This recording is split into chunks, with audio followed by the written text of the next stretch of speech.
What's up, DIY Queens? It's your design bestie, Cara Newhart, and this is Make Space. What's up? It's Cara, and welcome back to Make Space. Today, we are doing a little bit of what is in and out for 2024. A little late in getting this episode out. We're a couple weeks into the new year, but I've actually been in New York filming an episode for the Tamron Hall show, which comes out on the 19th. So that's the delay. So check that out when it comes out. We did a bunch of DIY demos, and it was very exciting and also really wild being on live TV. Okay, let's get into this. So I am going to be covering some trends, what I think is coming up for this year. But I first want to start out with a little disclaimer about trends, because I think when people hear trends, if you don't already have a really strong sense of your style, trends can totally sway you and distract you and pull you into things you think you should be doing that might not actually be a fit for you. So just remember that trends are not prescriptive, they're not here to tell you what you should do, but instead they're explorative. It's what you could do. So if you are struggling to find inspiration, you can look to current trends for something that you could try out in your space to see if you like. So, yeah, and also some context for where we're at in the year. I feel like our society likes to use New Year's as a time for fresh starts, starting new things, setting resolutions.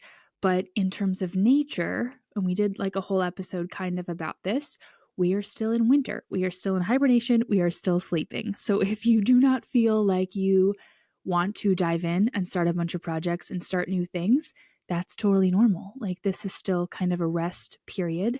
And then spring is the natural, normal time to start new things. So don't feel bad if you're not feeling inspired to get on your resolutions or be springing into action, because that's not happening yet. Okay, so with trends, and we talk about this a lot, but basically a trend is when we all collectively decide to explore a specific creative point of view at a specific time. So we're all kind of we like this paint color, and everyone's going to try out the paint color in all different kinds of ways, and it's going to be really popular. And so trends come in waves, trends come in cycles. And normally what happens is there's a trend like farmhouse, and then there's a counter trend like super modern white interiors that are very earthy. Or there's a trend like tons and tons of color. And then the next trend is white and neutrals. And so normally whatever trend is rising, the next wave is going to be reactive and usually opposite of what is popular. So that's why things tend to flip back and forth. That being said, we've been in an era of white, neutral, gray, and now we're shifting into an era of lots of color in many different ways. So we will cover that. I have some specific color trends and paint color trends to go over. But first, I just want to dive into just some general home trends that I'm seeing.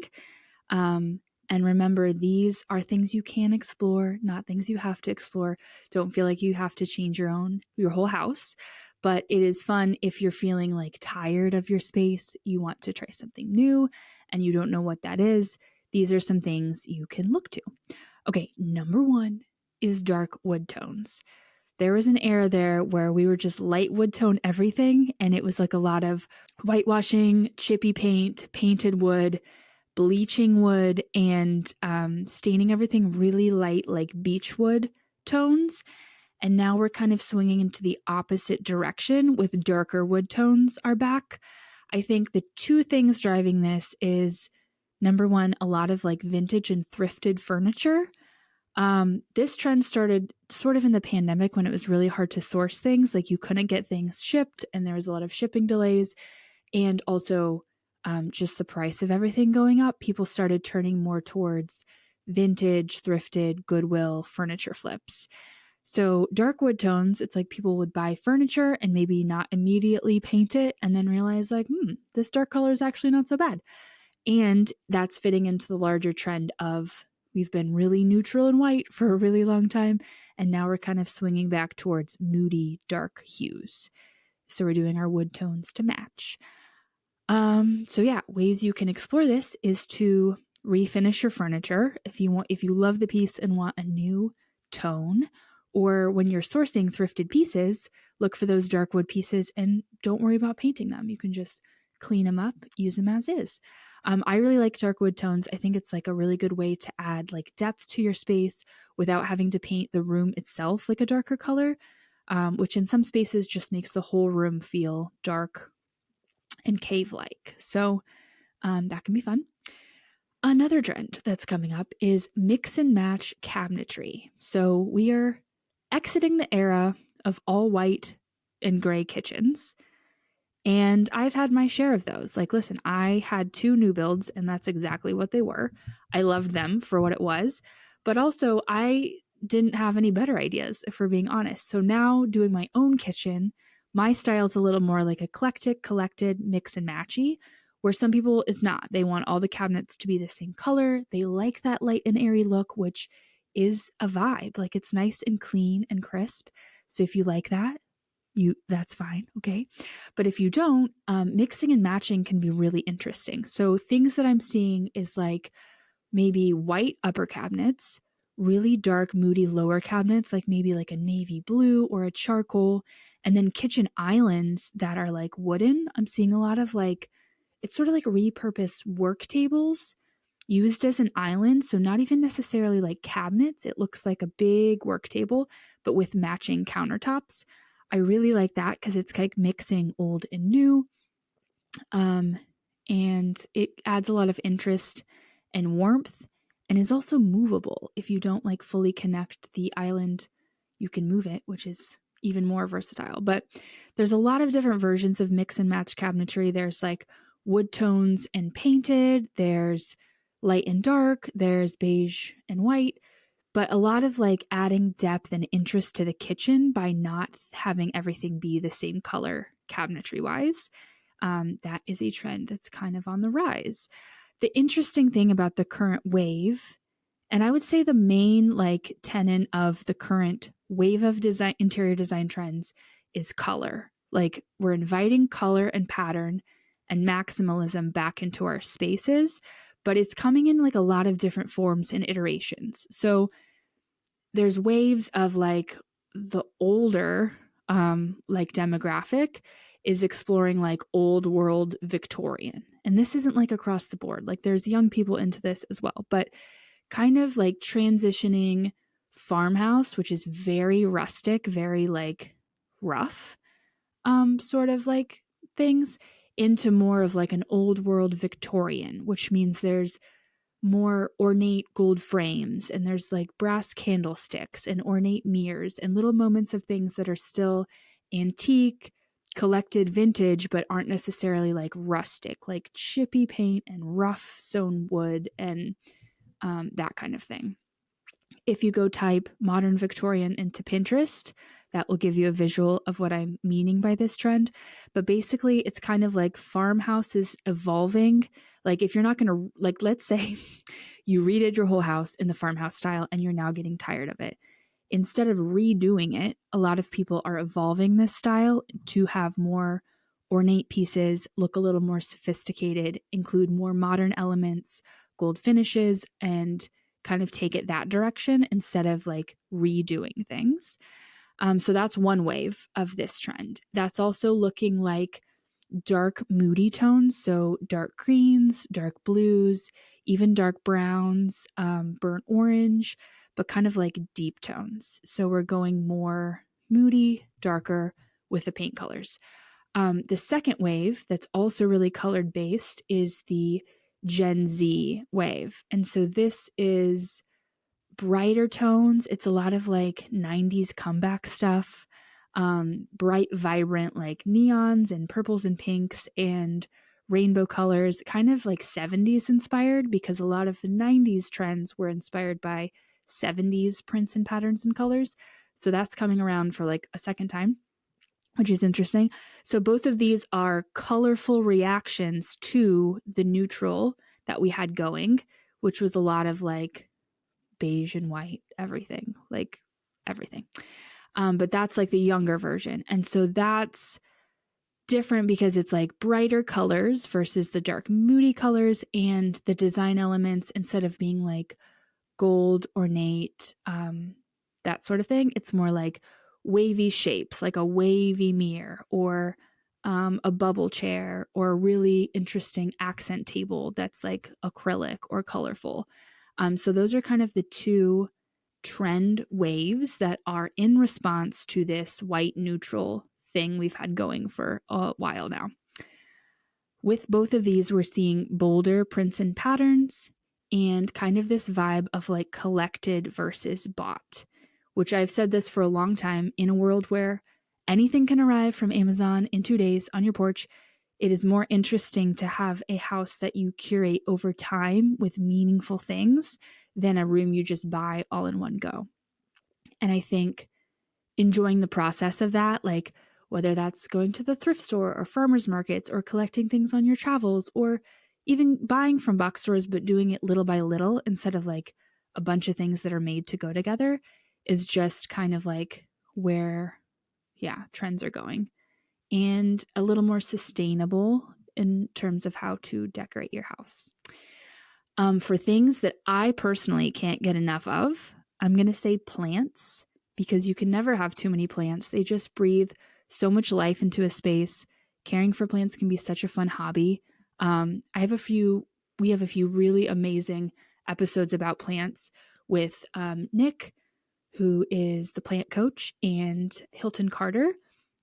Both of those are amazing and really good for if you're a beginner and you want to know how to incorporate plants in your space, but you feel like you kill everything and aren't very good at it. Go check out both of those episodes. But yeah, you can also opt for fake plants. Like, it doesn't have to be real plants, especially if you're working with a space with low light, because realistically, you can't put plants in every corner that you want them in from like an aesthetic point of view, because they need light and they need care and they need to be happy.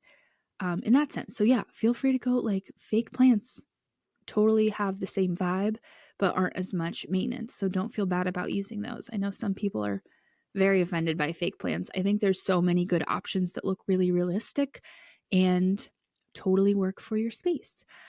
In terms of what's out, and again, out does not mean you're outdated if you have it. It just means collectively we are deciding to go in a different direction. It is all white and neutral interiors. The world doesn't need another gray and white room, in terms of that's what all the new builds are looking like, and everyone doing like run-of-the-mill quick flips or renovations where they're not really intentionally designing it for themselves, or an interior designer isn't involved. It's still just gray and white everything, because it's like a blank slate, which you can add to later. So it's like if you paint the room orange, there's a specific kind of person that's going to like that. Or if you do it white, it pretty much appeals to everyone. So the reason this is out is because it's just like mass appeal. It's a blank slate, and it, to feel personalized, needs a little more involved. So that's that. I may still be putting white cabinets in my kitchen. So it's like, that's the trend, but do what you want to do. Okay, let's dive into some specific color trends. This is actually an article I participated in for Martha Stewart Living, and they covered 5 different paint trends. And I thought this was really good to talk about. So the first one is monochrome, which is also known as color drenching. Essentially, this is painting one room all the same color. So like the ceiling, the walls, and maybe even the trim all the same color. And here's my quote from the article. I said, "I'm loving monochrome rooms in a deep, moody tone like dark everglade or midnight blue from Bear. Painting the walls, ceiling, and trim all the same color makes things like wood tones and lighting pop in the space." This is really interesting because it can give your room a very like elevated luxe designer look, because going all the same color in a room is a very like bold choice. But it's also easy because you don't have to mix and match multiple tones. Like, you just pick a color you like and go all out. What I will say for this trend, what I'm seeing is it come across as a lot of like those dark tones we talked about, like navy blues, dark greens, and browns. But if you're choosing this for your space, make sure you get like a really muted color. And you actually want to go a little lighter than you think. Like you don't want like the blackest black that you can find. It's going to look dark just because the whole like room is painted that color. So go a little lighter than you think you need to. Also go a little more muted. And that means when you go to the paint wall and you think you want navy blue, do not pick the color that looks like navy blue. You're actually going to get something more muted, which means it's actually a little more gray. And on the card, it might look like a gray, but once you get it into the room and it's all over the place, it's going to look very blue. To achieve this trend, you're going to need a lot of sampling, and you're going to need to try it out in all kinds of lights. So like at night, it's going to look very different than during the day. And I would just really sample before you go all out and paint a whole room one color. Spaces this works best for is offices, maybe bedrooms. I personally would not do this in a living room or a kitchen. So that's my recommendation on where to try that. A related trend is mixing and matching finishes. So this is essentially similar to monochrome or painting the whole room one color, but in this case, there's different elements that are going to be different sheens. So sheens are like satin, gloss, so like shiny paint versus matte, very flat, chalky looking paint. So you can actually paint things the same color, like the walls and your trim, but do them in different sheens. Like the trim might be shiny and the walls might be matte or flat. This is a way to use the same color, but kind of play around with the light in your room and have that bring the contrast and kind of like statement. Something I'm seeing with this that a lot of people are saying is trending that I don't like is glossy ceilings. So it's essentially like the whole ceiling is painted a color, which may or may not be the same color as the walls. And it's like high gloss, very shiny, like lacquered ceiling. This can be very interesting. It's a very high-end, artful look, but it's real hard to achieve because glossy paint has to be painted on a very flat surface. Like if there are any imperfections or dings or dirt, like that's going to look really, I don't want to say cheap, but it's going to look not very well done and not like good craftsmanship. So that one I don't really love. So yes, keep that in mind if you're seeing gloss ceilings pop up in trends and you're like, ooh, I really want to try it. Just know that that one is one where it's harder than it looks because it really needs to be a very flat surface. The painting process needs to be very smooth. Like it's best if it's done with a sprayer by a professional versus a roller. Like you're going to see lines and it's not going to give you that high-end look that you're going to see in the photos. The next paint trend that I like, that I don't know if it's like a overall everyone's doing this trend or if it's just me, but I like painted flooring. So this has been a big trend with the farmhouse like for probably like 5 years now. And it used to be that stenciling was super big. So everyone was like painting their floors white using stencils and adding like sort of those pattern tile looks, or just like white painted floors was also very trendy. But I'm loving like different patterns that are unique and interesting and textured, whether on like concrete or we actually did it in the sunroom of the Mulberry Manor house that we're working on. That's like the 1840s dumpster fire. And all of the flooring was like damaged and water damaged and like in fine structural condition, like it can still work, but it just looked real bad. So we had to end up painting it, and that's how we saved it instead of having to buy new flooring. But the pattern was not like the stencil era kind of look. We did a plaid pattern with white and beige and then little blue lines. And so I think we're going to be seeing more interesting flooring options that are not just like adding new flooring, kind of different ways to revive existing flooring so you don't have to spend a lot of money, and utilizing paint, but not necessarily in the stenciled sort of way.